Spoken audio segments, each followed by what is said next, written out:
আসসালামু আলাইকুম ওয়া রাহমাতুল্লাহি ওয়া বারাকাতুহু গাইস। আচ্ছা, আপনাদের কাছে কোনটা বেশি প্রিয়? নদী বেশি প্রিয় নাকি পাহাড় বেশি প্রিয়? নাকি সমুদ্র প্রিয় নাকি আকাশ প্রিয়? আচ্ছা, এরকম হলে কেমন হয় যেখানে একটা ফ্রেমের মাঝে আকাশ, পাহাড়, নদী সব একসাথে। আকাশ তো সব জায়গাতে থাকে, কি বলছি, আর নদী আর পাহাড় একসাথে থাকে, তাহলে কেমন হয়? আমার কাছে তো জিনিসটা অনেক মজা, মানে অনেক সুন্দর, মানে চোখের শান্তি বলে একটা কথা আছে, সেটা আমার কাছে লাগে। তো আমি আজকে এরকম একটা দৃশ্য আর্ট করতেছি, যেখানে এখানে নদী বা লেক থাকবে আর পাহাড় তো আছে। তো আমি এখানে পাহাড় দেওয়ার জন্য পাহাড়ের কাজগুলো করে রেখেছিলাম, আর এখানে নদীর কাজ করছি, আর এয়ার ব্রাশ দিয়ে আমি হালকা করে কাজগুলো করে নিয়েছি। এখানে ছোট্ট একটা দ্বীপের মতন আছে, ওটা আমি ঠিক করেছি। আর এখানে আমি এখন লেয়ার দিয়ে কালারগুলো করে দিচ্ছি।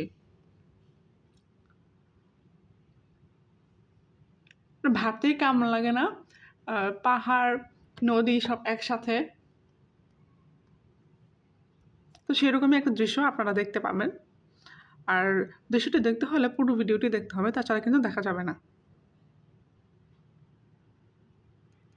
আমি এখানে পাহাড়ের কালারগুলো করেছি অরেঞ্জ কালার আর ব্রাউন কালার একসাথে মিক্সচার করে করে। আমি প্রথমে কালারগুলো দিয়েছিলাম, মানে কালারগুলো চাপিয়েছিলাম কমলা কালার দিয়ে। আর তারপর আমি আস্তে আস্তে যখন ডার্কে গিয়েছিলাম, তখন আমি আস্তে আস্তে সেখানে বাদামি কালার বা ব্রাউন কালার মিক্সচার করে নিয়েছিলাম। আর যখন লাইটে গিয়েছে তখন আস্তে আস্তে সাদা কালার দিয়ে দিয়ে কাজগুলো মিক্সচার করে কাজ শেষ করেছি।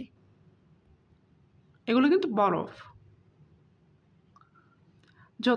যতই করি না কেন, একটা জিনিস সবসময় আমি খেয়াল করেছি, হাতের কাজের সাথে ডিজিটালের কাজের আর তেমন একটা মানে মাধুর্যতা থাকে না।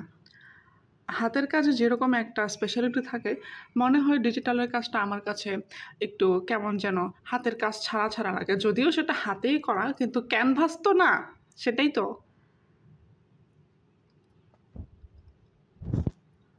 আর আমি এখানে পাহাড়ের প্রতিবিম্ব দিয়েছি। নদী যেহেতু বা পানি যেহেতু, সেখানে তো কোনো একটা কিছুর ছায়া পড়বেই।